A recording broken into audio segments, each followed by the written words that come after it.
Hello, my name is Jake Wynn, and I'm the Director of Interpretation at the National Museum of Civil War Medicine and the Clara Barton Missing Soldiers Office Museum. Today is Memorial Day, a national day of remembrance for those who gave their last full measure of devotion while serving in our nation's armed forces. This important day in our national calendar was established in the aftermath of the Civil War to honor our nation's war dead. In commemoration of this day, we are airing a special program. Volunteer and living historian Carolyn Ivanoff portrays a person near and dear to our hearts at the National Museum of Civil War Medicine, Clara Barton. In the video, Ivanoff reads an interpretation of the address that Clara Barton gave in Dansville, New York in May 1879 in honor of Decoration Day, as Memorial Day was then known. We hope you enjoy the following presentation, courtesy of the National Museum of Civil War Medicine. It's good to be here. Yes, Mr. President, mourners and soldiers, it is good to be here. It is good that we meet to build an altar and to deck it with our offerings and throughout our whole vast land from sea to sea. There rises not the question in any mind, to whom do you build? All the world knows to whom our nation builds its altar on the 30th of May, and all approve. Truly, when we set apart and made holy this day, we did well. It is well that the nation pays this great tribute of respect and gratitude once every year to those who fell in defense of its liberties. But those who struggled in the same noble cause and survived should meet, and in some manner live over again the scenes which make up, and forever will make up, to them, the living, the most important area of their lives. 18 years ago it was. 18 years, comrades. Can you believe it? So long ago, the white blossoms fell on our young and untried armies. They formed quickly to the call for 75,000 men. They fell unheeded, too, on the bowed heads and tear-dimmed eyes of mothers, wives, and sisters who gave up their bravest and their best to that strange new call. Terrible days of misgiving were these, but it was only a separation. And for only 3 months. Ah, the bright days and the bright uniforms, the bright eyes and the bright hopes, and the bright blossoms. And the month of May went merrily and quickly, and June, and then July. Ah, July, that checked us a little. Bull Run told us something we had not taken into our estimate, and the peninsula, and the campaigns in the West. But the hopes grew and strengthened under the trials and adversity, and in answer to the second call, the mighty chorus rolled back, "We are coming, Father Abraham, 300,000 strong." And the next May, the blossoms fell on uniforms less bright, but more soldierly, and they fell too on the new-made graves that by this time began to stud the distant lands. We had learned that they would not all come back. Shall we follow our marches another year and find where they lead by field and river, shore and sea? Pittsburgh Landing, Shiloh, Fort Pillow, Corinth, Grim Ben Butler in New Orleans, and bold Farragut lashed to the rigging, mid case shot and shell and ball, The Hartford slowed her engines and lay there, wood to wall. Williamsburg, Fair Oaks, 7 days before Richmond, Malvern Hill, with its spiteful fire. Cedar Mountain and Second Bull Run, Chantilly with its rain and its darkness. Its mingled artillery of heaven and earth. Webster and Kearney dead. South Mountain with its stubble hillside burning in the September sun, and gallant Reno dead. Antietam with its 8 miles of camping armies face to face. 200,000 men spring up at dawn like old Scott from the heather. Its miles of artillery shaking the earth like the chain of Etna. Its 10 hours of uninterrupted battle. Its thunder and its bridge. That sharp, unflinching order, hold the bridge. Boys, hold the bridge. Always the bridge. At length the quiet, pale moonlight on its cooling guns. The weary men. The dying and the dead. The flag of truce that buried our enemies slain.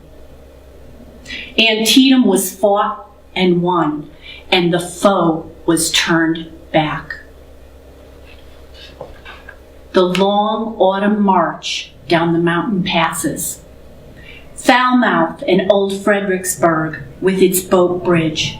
Sharpshooters' deserted streets, rocky brow of frowning forts. The day of bombardment and the charge. One vast slaughter strewed the purple plain with torture and dismay. Strength seemed weak and valor vain. Grim and ghastly with the slain and dead, and many a hero lay. The falling back, the night retreat across the Rappahannock, and Fredericksburg was fought and lost. Then followed the winter of defeat, discontent, and discouragement, which wrung from us at last, willingly or unwillingly. Let the oppressed go free, and the white May blossoms of '63 fell over the glad faces and the swarthy brows, the toil-worn hands of 4 million liberated slaves.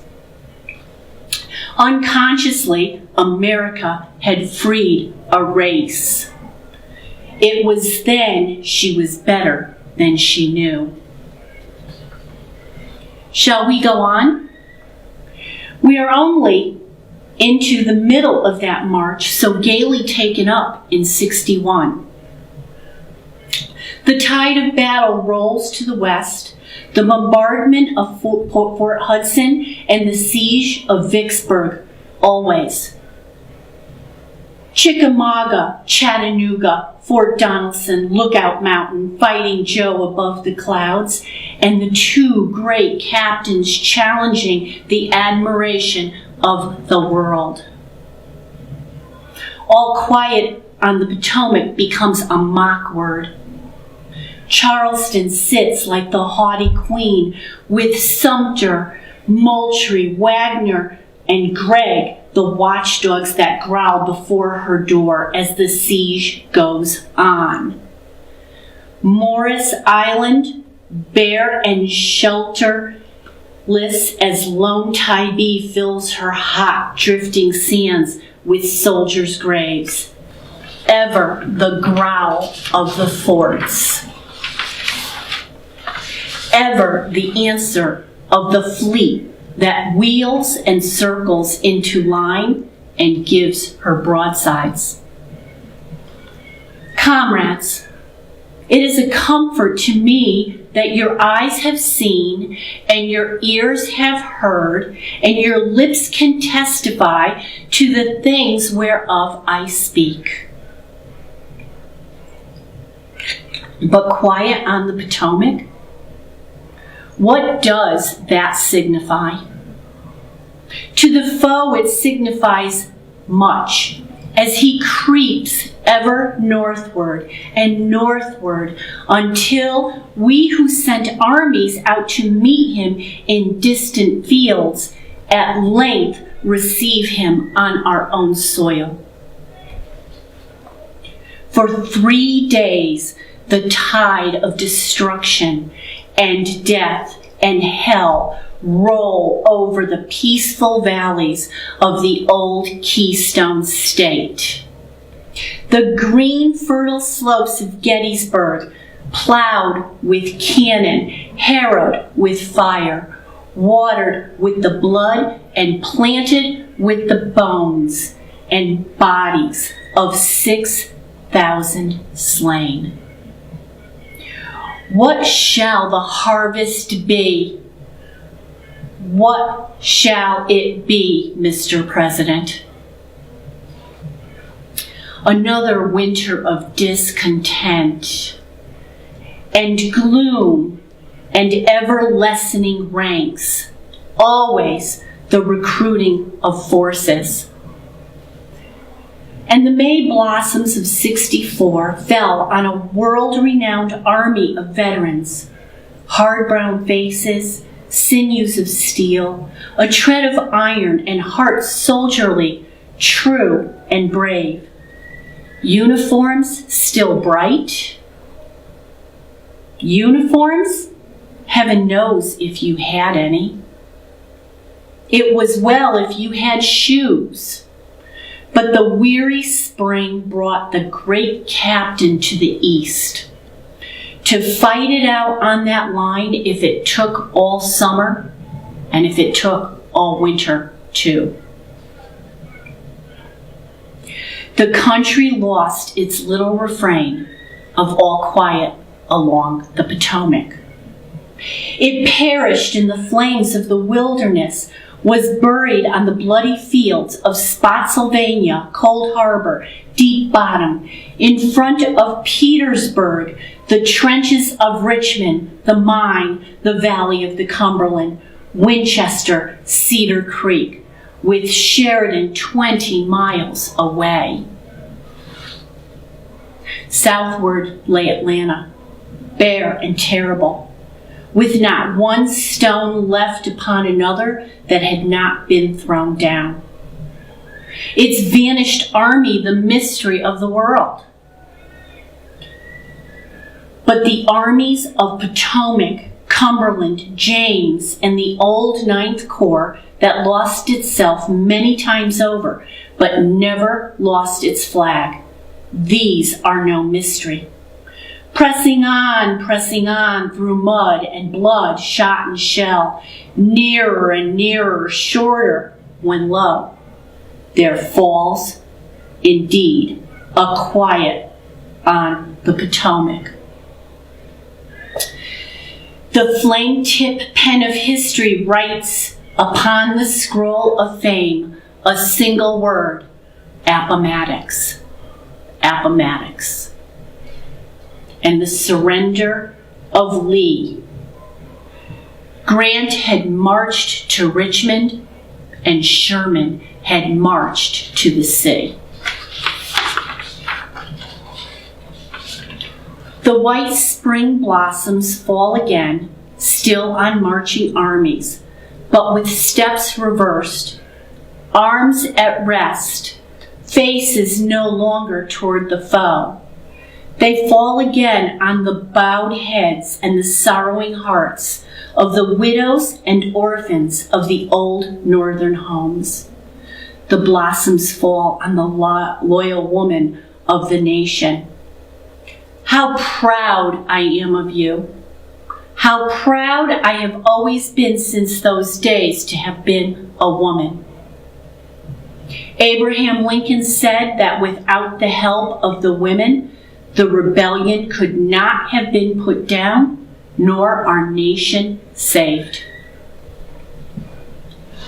Since that time, I have counted all women citizens. The new spring blossoms fall on your sacrifices as much as on an army worn out, sick, and wounded. From hospitals and barracks, the blossoms fall on an army of skeletons, dragged from prisons which it shames humanity to tell.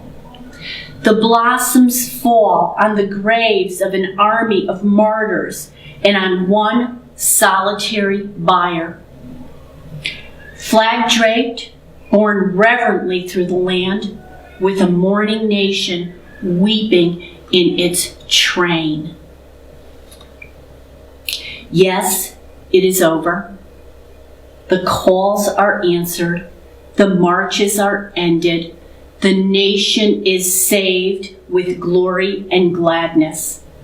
The crown of victory on her brow covers her tear-stained face.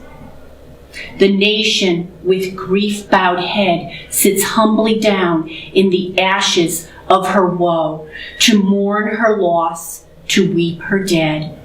Victory, yes, but oh, the cost, the desolation, the woe. And oh, the dead.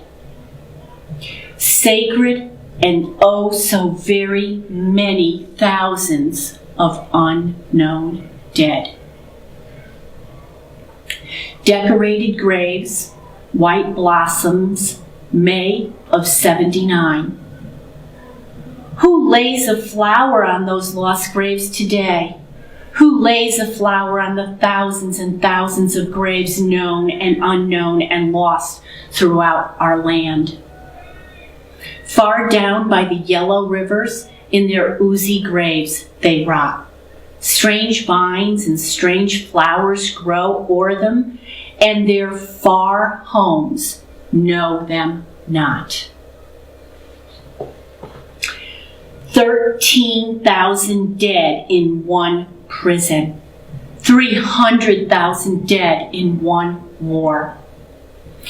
Dead everywhere, on every battlefield they lie, in the crowded yards of every prison ground, in the dark ravines of the tangled forest, in the miry poison swamps where the slimy serpent crawls by day and the will-o'-the-wisp dances vigils at night, in the beds of the mighty rivers, under the waves of the great salt sea, in the drifting sands of the desert islands, on the lonely picket line and by the wayside, where the weary soldier laid down with his knapsack and his gun, and his march of life was ended. There, on their strange and unknown beds, so very many sleep. They sleep there in honored rest until the morning of the last great reveille is trumpeted.